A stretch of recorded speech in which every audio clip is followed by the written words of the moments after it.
Hello guys नमस्कार welcome to my channel. आज আপোনালোকক দেখাম উৰুকাৰ আগদিনাৰ পৰিৱেশ গাঁৱলীয়া পৰিৱেশ। আমি যি পুৰণা গাঁৱৰ ঘৰলৈ যাম তাত আমি পিঠা লাৰুৰ বাবে গুড়া খুন্দা নাৰিকল কটা এইবিলাক কৰি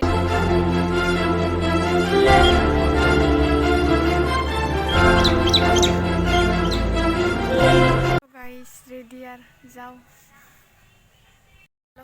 গাঁৱৰ ঘৰ পৰিৱেশ দেখাই দিছো আপোনালোকক।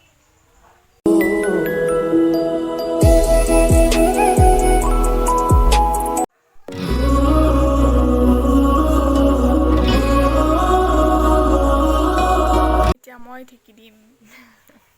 মাঘৰ বিহু আহিল মইনা মাঘৰ বিহু আহিল মেজিৰ জুয়ো জ্বলিল মইনা মেজিৰ জুয়ো জ্বলিল অসমীয়াৰ মন প্ৰাণ ৰঙে ৰখে ভৰিল মইনা ৰঙে ৰখে ভৰিল অসমীয়াৰ মন প্ৰাণ ৰঙে ৰখে ভৰিল মইনা ৰঙে ৰখে ভৰিল ঐ মাঘৰ বিহু আহিল মইনা মাঘৰ বিহু আহিল মেজি পুৰাণ ঘৰৰ পৰা আহি পালো। এতিয়া আমি পিঠা বনোৱা কাম কৰিম আৰু ফাৰ্ষ্ট নাৰিকল ৰুকা তাৰ পিছত পিঠা বনোৱা।